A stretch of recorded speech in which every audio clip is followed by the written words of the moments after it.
Cosmic Vinyl. I'm Cosmic Brian, your host.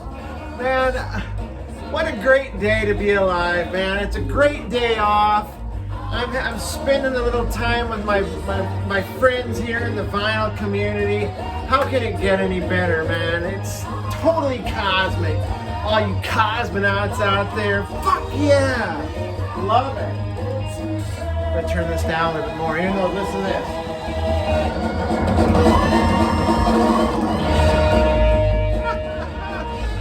Oh, looks like a guitar.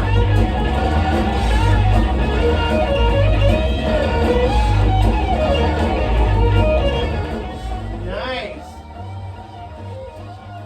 All right. Hey, check out my new little toy. Little Volkswagen bus I found at one of the stores here. It's just one of those little, die-cast things there. It's got the opening doors on it and the back hatch. Now, as you can see, it doesn't have, it's kind of plain. I've got some really cool stickers I'm going to put on this. Peace signs and flowers and cool shit like that. But yeah, I seen that and I had to have it, man. It's very, very, very cool. I always wanted one of those, man. It'd be so cool. All right. So today I'm going to kind of change gears a little bit. I've been showing a lot of like heavy psych, heavy prog, proto-metal type stuff from the late 60s, early 70s. I'm going to change it up a little bit. I'm going to show you some of my Pop Psych Sunshine Pop collection. It's actually stuff that I've recently picked up around the bins here in town. So yeah, just want to change it up, keep it fresh, and I also want to show you a little bit more diversity of the Cosmic collection. So actually, this album could have probably been in this video that I used for the intro. This is 37 minutes of group therapy, which you're going to need at least that amount after you watch this. So, but yeah, I'm not going to talk too much about this, but this is more like soul psych stuff rather than pop psych. But this is great. Just picked this up recently. Like I said, not going to talk about that right now. It'll be on a far out find. So, all right, let's get into this. Oh, wait, I want to show you something here real quick. Yeah, I'm sorry to inform you that Norman Maslow has died, and I have his head right here in the cosmic realm. No, Mazzy's all right, man. I love Norman Maslow. I love Mazzy. I'm a fan, and I consider him a friend. If you're watching this, Mazzy, I love you, man. Mwah. Love you, bro. All right, so oh, wait. Okay, check this out. So here's a little Miller Lite, 16 ounce. We're just swimming along, having a great day. Oh no, dun, dun, dun, dun, dun, dun, dun. Swim away, dun, dun, dun, dun. No!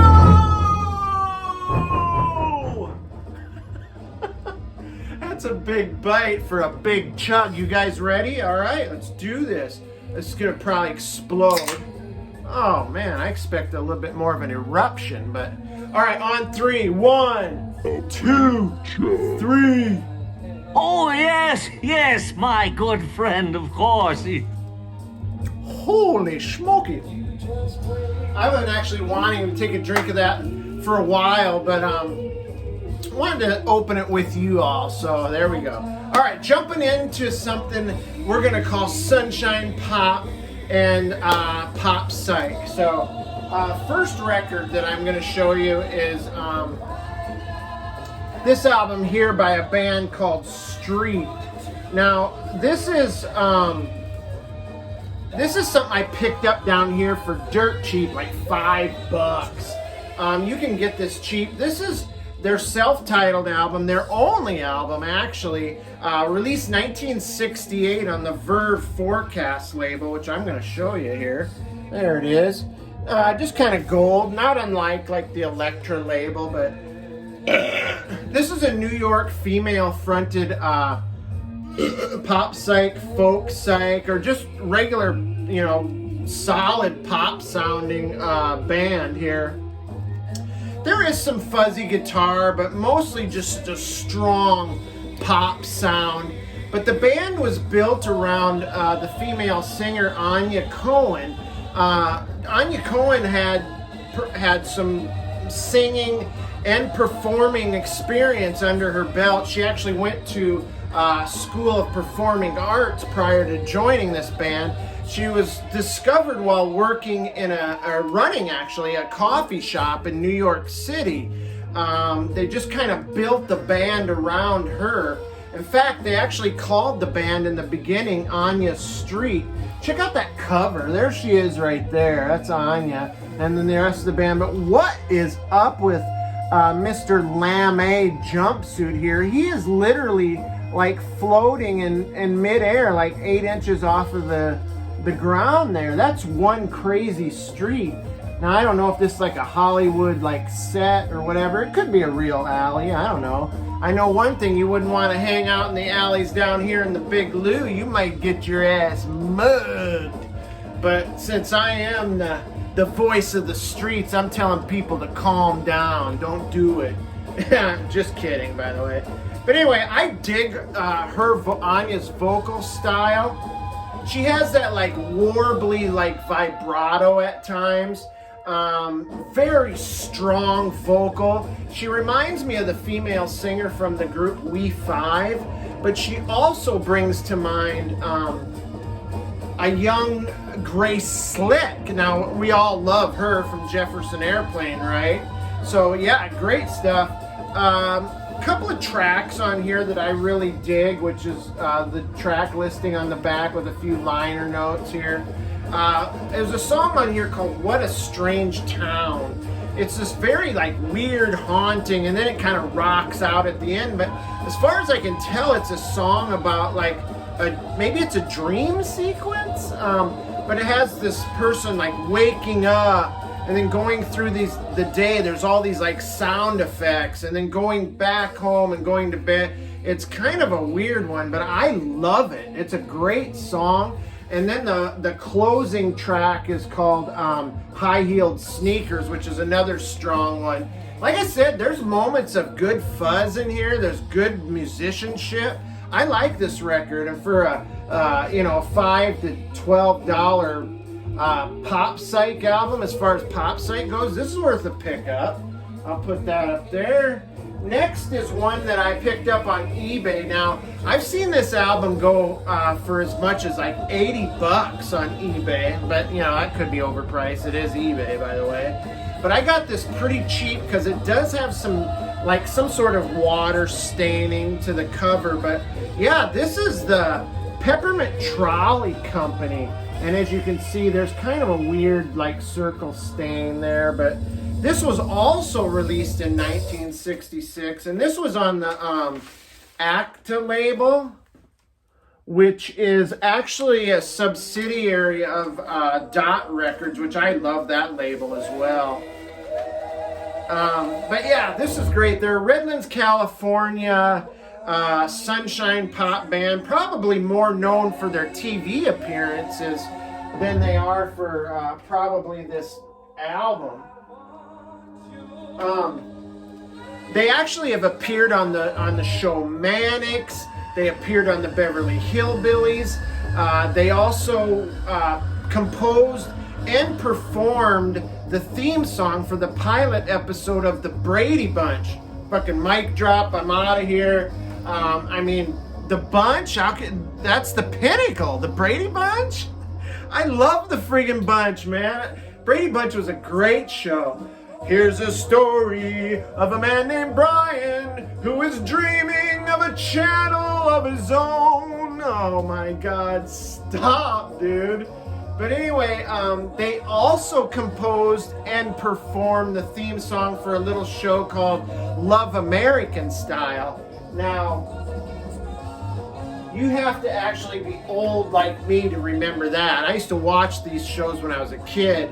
And Love American Style was kind of this hip, kind of groovy show. I think it was like a situational comedy, but it was like an anthology style. Like I think it had like maybe 3 stories in it, like kind of like Love Boat or whatever.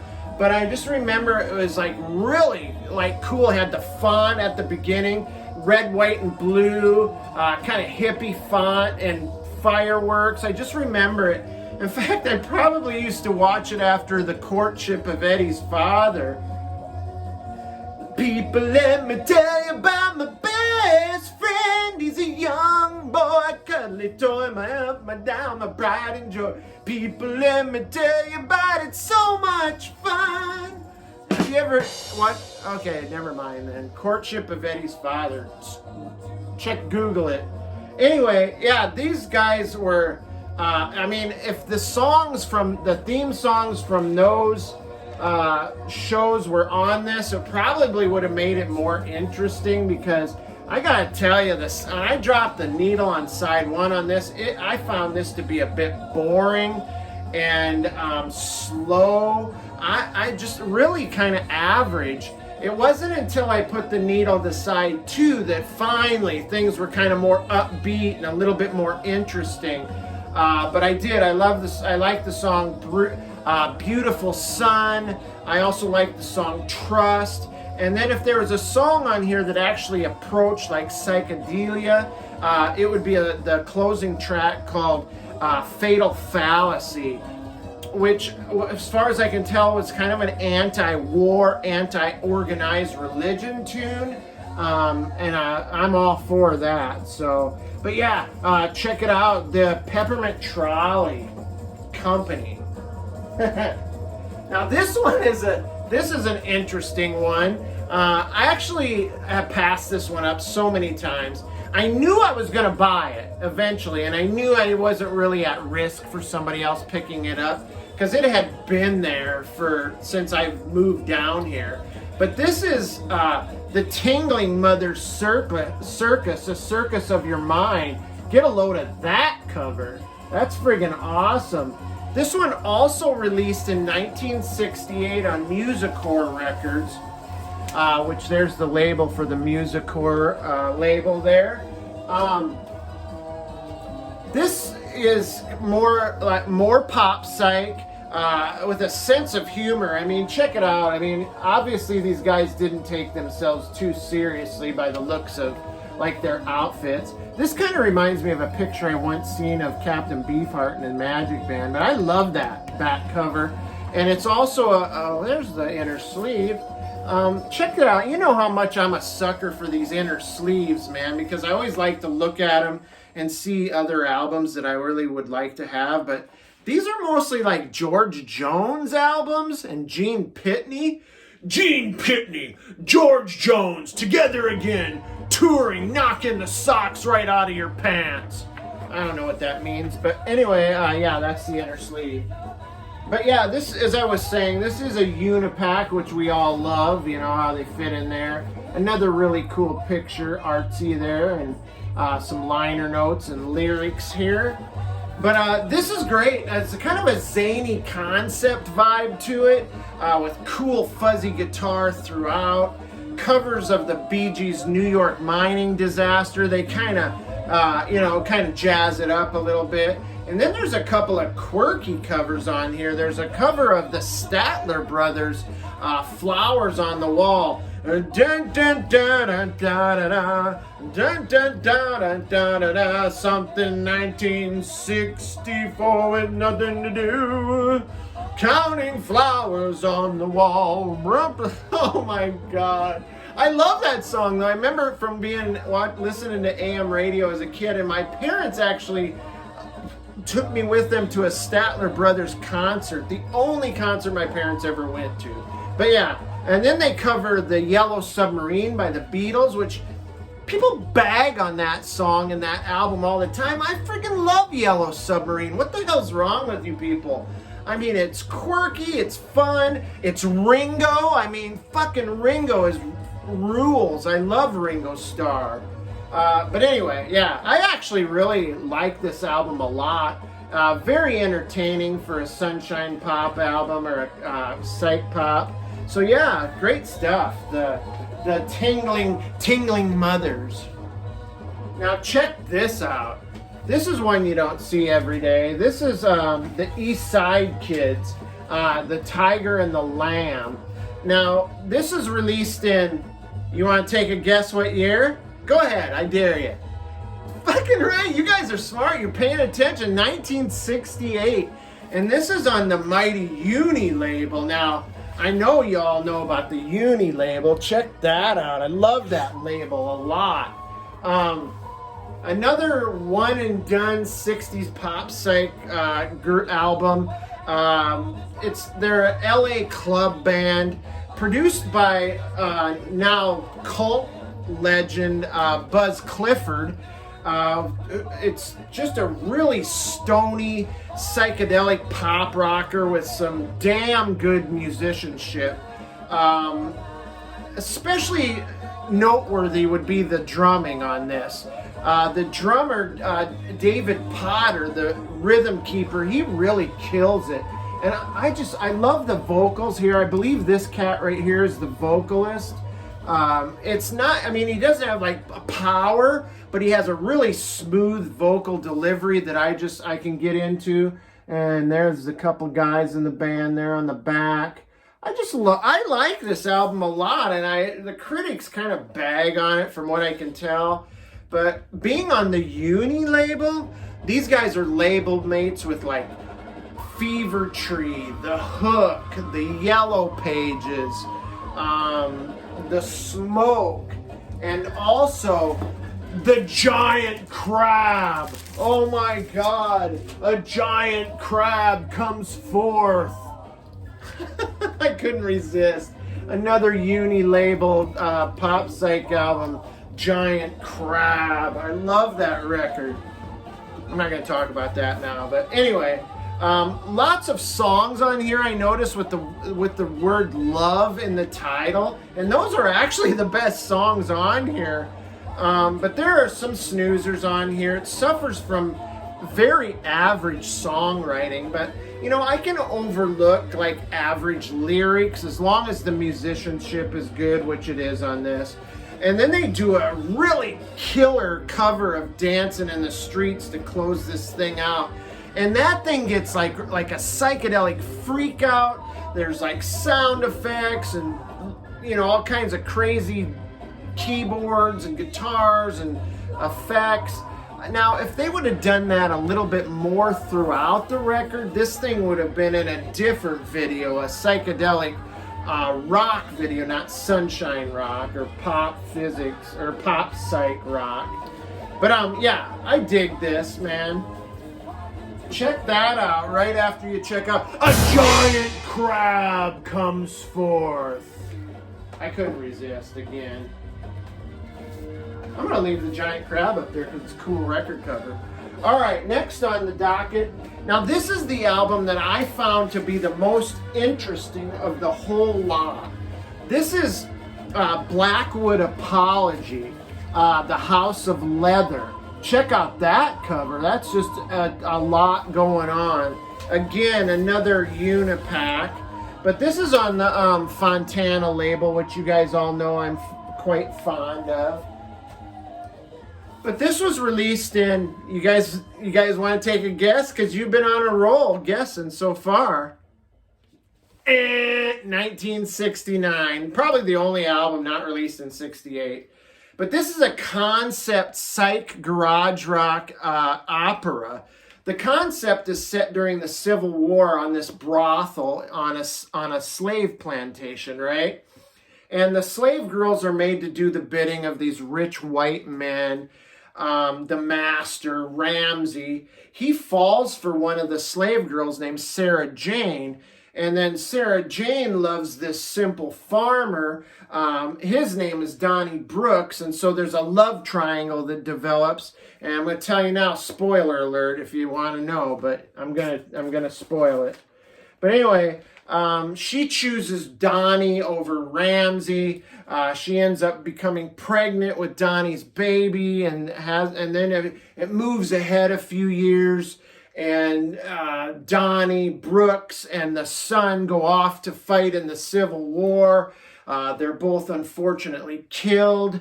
Ramsey buys the farm and becomes mayor of their town. And Sarah Jane is forced to return to the House of Leather from which she began. So kind of a sad story, but musically it's really good. There's some guitar distortion, there's some fuzz, there's Hammond organ woven in and out of this thing. It's written and performed as a rock opera in Minneapolis, Minnesota back in the day. I've seen some actual people when I was studying about this that had actually seen that back in the day, and it was quite good. But yeah, I really dig this album a lot. There's the group. I became quite obsessed with this. There's the lyrics are there too. I became obsessed with it because first of all, trying to figure out all the shit that's going on in that cover, and not to mention trying to figure out the storyline on this. It's really quite a cool record. I found it just super interesting, and so yeah, it's a keeper. And then check this out. This is Faup or Dokley. This was released in 1967. Now this is a reissue on the Gerson label. And this is a collection of pop, soft psych, and folk rock songs from 65 to 67.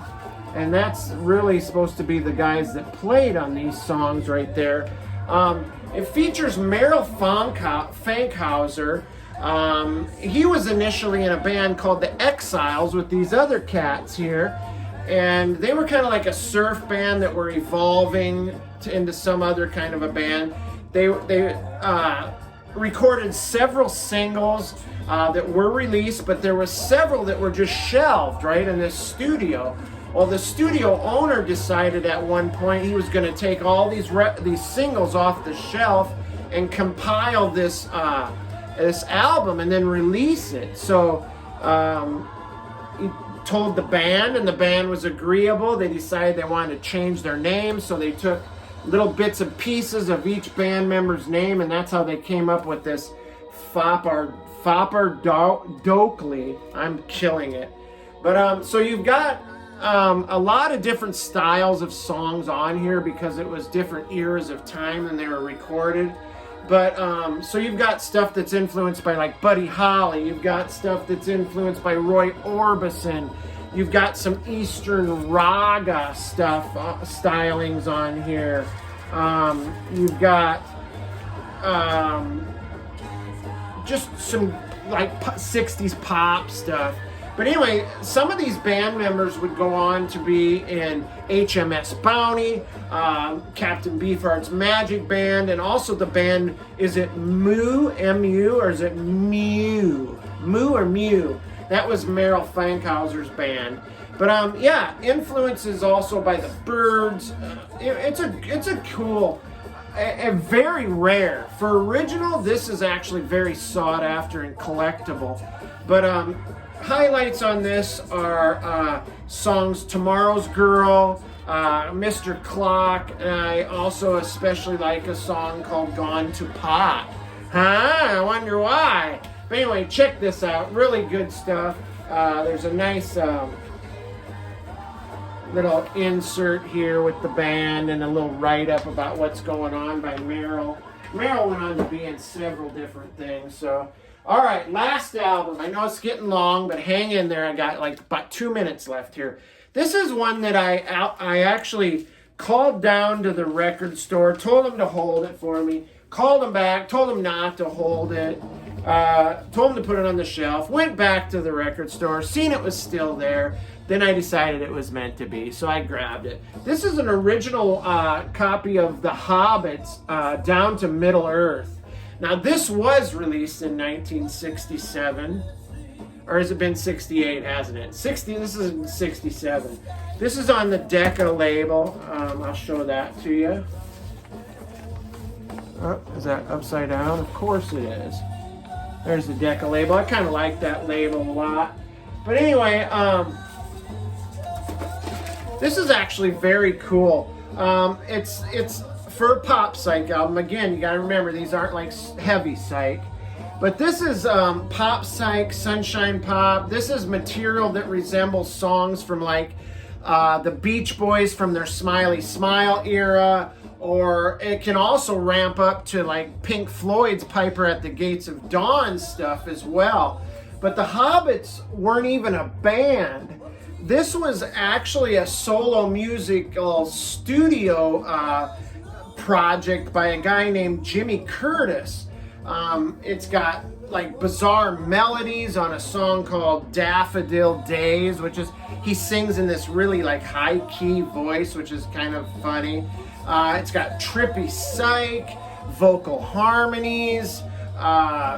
I mean, these guys were obvious fans of J.R. Tolkien, otherwise they wouldn't have named themselves the Hobbits, or they wouldn't have called it Down to Middle Earth and put all kinds of crazy kooky stuff on the cover. But I gotta tell you, there's no actual songs about Lord of the Rings stuff. There's no hobbits. There's no sorcery. There's no golems. There's no orcs or wizards. There's none of that stuff. These are mostly songs about love and flowers and drugs. I mean, what else is there, right? I mean, come on. But vocals are kind of a strange fit because Jimmy's vocal style was set kind of like in those late 50s kind of stylings. Like, say you took like Bobby V or another Bobby Rydell, and dropped them into a psychedelic band and said, hey, go for it, you know. That's kind of the way it comes across. But it's good enough musically, and it's great songwriting that I really like it. It's got a certain charm to it. And it's an original copy, which I'm happy to have. So this is a keeper. So that's the Hobbits. Man, that's my psychedelic Pop Psych and Sunshine Pop. I'm going to see you guys out with another quick toast. Come back and check out Cosmic Vinyl. If you're not subscribed, hit that subscribe button. For crying out loud, it's not that big of a deal. It's like clink.